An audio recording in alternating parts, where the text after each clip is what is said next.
Hello friends, welcome to எஸ்ஹெச்டி வீட்டு சமையல். இன்றைக்கி நம்ம பார்க்க போகிறது என்னென்னா பாசிப்பயிறு குழம்பு தான். பாசிப்பயிரை ஒரு மணி நேரம் ஊற வச்சுட்டு அதை நேரடியாகவே நம்ம இப்போ குக்கரில் எப்படி தாளித்து விட்றதுங்கிறத நம்ம பார்க்க போகிறோம். அதுக்கு தேவையான பொருள் ஒரு தக்காளி மீடியம் சைஸு, அப்புறம் பெரிய வெங்காயத்தில் ஒரு நல்லா பெருசாக இருந்ததுன்னா அதில் ஒரு அரை வெங்காயம் எடுத்துக்கிட்டால் போதும்.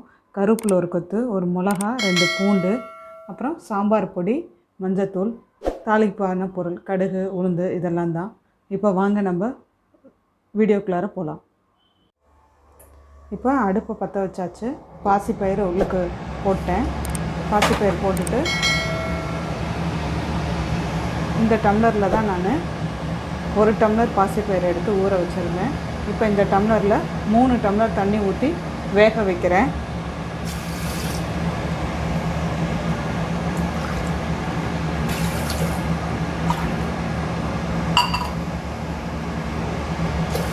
இந்த டம்ளர் தான்.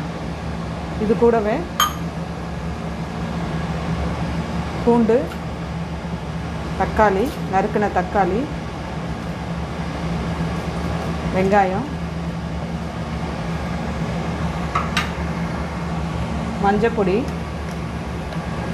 1/4 டீஸ்பூன் மஞ்சத்தூள்,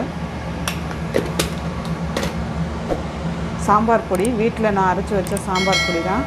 அதில் 2 டேபிள் ஸ்பூன் போட்டுக்கிறேன். உங்களுக்கு எவ்வளோ காரம் தேவையோ அதுக்கு தகுந்த மாதிரி நீங்கள் சேர்த்துக்குங்க.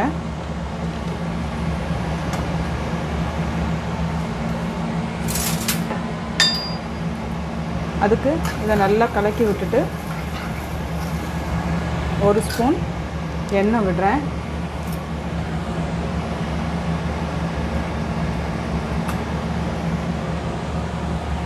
இதுக்கு தேவையான உப்பை இதோடவே சேர்த்துக்கிறோம். இந்த ஸ்பூனில் 1 ஸ்பூன் நான் கல் உப்பு சேர்த்துக்கிறேன். உங்களுக்கு என்ன அளவோ அந்த அளவு போட்டுக்குங்க. அவ்வளோதான், நல்லா கலந்து விட்டேன். இது கூட பெருங்காயமும் போட்டுக்கிறேன். ஒரு சிட்டிகை பெருங்காயம்.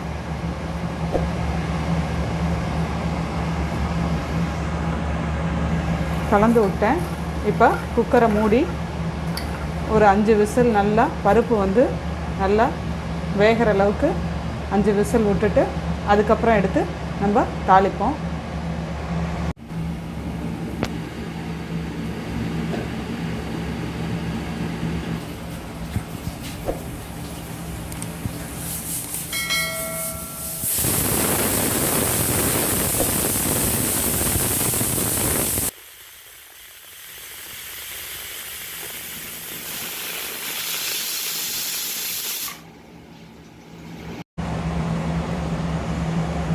இப்போது விசில் அடங்கி நம்ம குக்கரை ஓப்பன் பண்ணுறோம். நான் முதல்ல ஒரு 5 விசில் வச்சேன். அப்போ அந்த பயிர் கொஞ்சம் வேகாமல் இருந்தது, முக்கால் பதத்தில் இருந்தது. அதனால் திரும்ப மூடி வச்சு ஒரு 2 விசில் எக்ஸ்ட்ரா விட்டேன். இப்போ பார்ப்போம் எப்படி இருக்குன்னு. இப்போ அருமையாக வந்திருக்கு. இதை பாருங்கள், அருமையாக வந்திருக்கு. நம்ம நசுக்காமே நல்லா கொலைய வந்திருக்கு பாருங்கள். இதை இந்த கரண்டியிலே அப்படியே மசிச்சு விடலாம். நல்லா குழஞ்சிருச்சுன்னா. அப்படி இல்லாட்டி நம்ம மத்தில் கூட நல்லா கடைஞ்சி விடலாம்.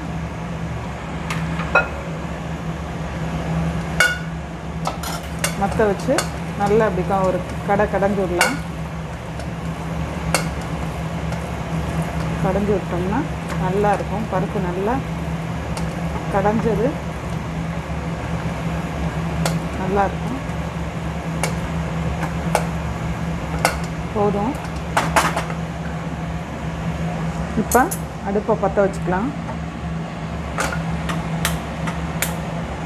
பற்ற வச்சுட்டு இதோட நான் கரைச்சி வச்சுருக்க ஒரு சின்ன புளித்துண்டு கரைசலை இதில் ஊற்றுறேன்.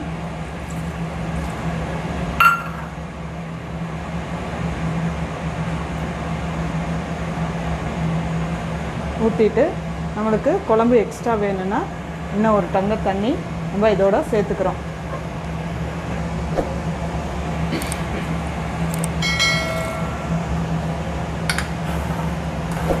தண்ணி ஊற்றிட்டு நல்லா கிரேவி மாதிரி வரும்.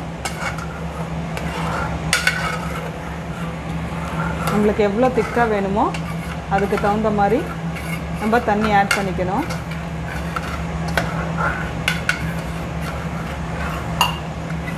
இது சாதத்துக்கு, சப்பாத்திக்கு, தோசைக்கு எல்லாத்துக்குமே சூட் ஆகும், நல்லாயிருக்கும்.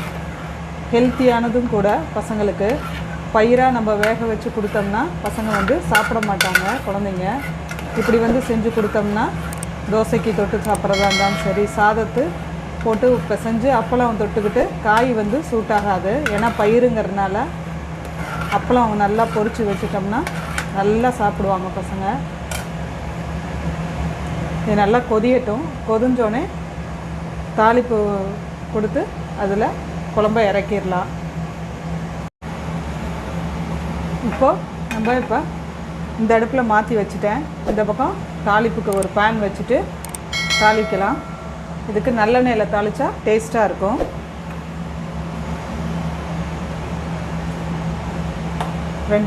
ரெண்டு டீஸ்பூன் எண்ணெய் விட்டு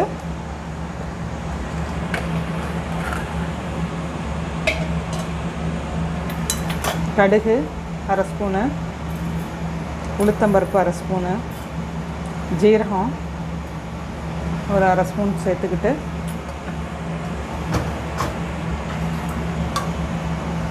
நல்லா பொரியட்டும்.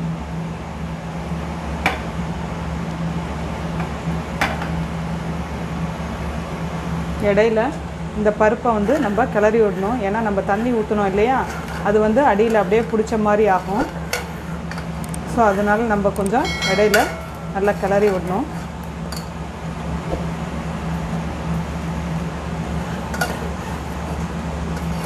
புளி ஊற்றின பச்சை வாடை போனோடனே நம்ம இறக்கிக்கலாம்.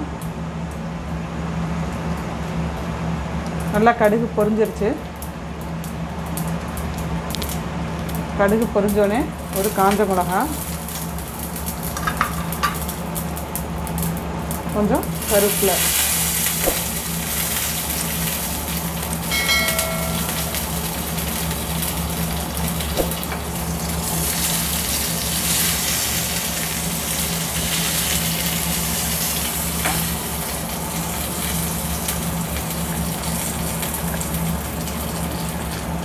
அடுப்பு ஆஃப் பண்ணிக்கலாம். இங்கே குழம்பு வந்து நல்லா கொதியுது பாருங்கள். நல்லா கொதியுது.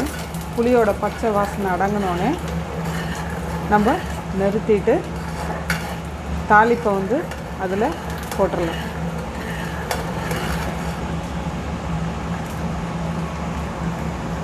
இப்போ மீடியமாக வச்சு கொதிய விட்றேன். பாருங்கள் எப்படி இருக்குது பாருங்கள். நல்லாயிருக்கும் குழம்பு சாப்பிட்றதுக்கு.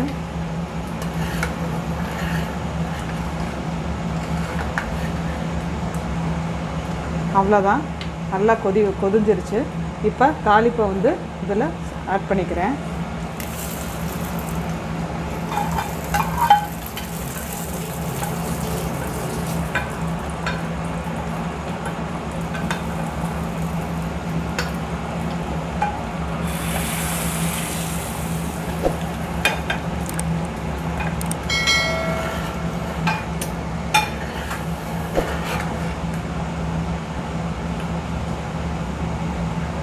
அவ்வளோதான், முடிஞ்சிருச்சு. இப்போ அடுப்பை ஆஃப் பண்ணிடலாம்.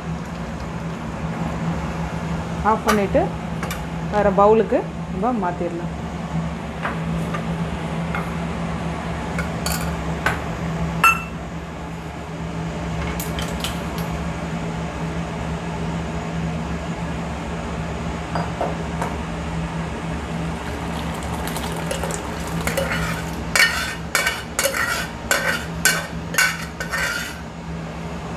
பாருங்கள் எவ்வளோ அழகாக இருக்குது வந்திருக்குன்னு குழம்பு.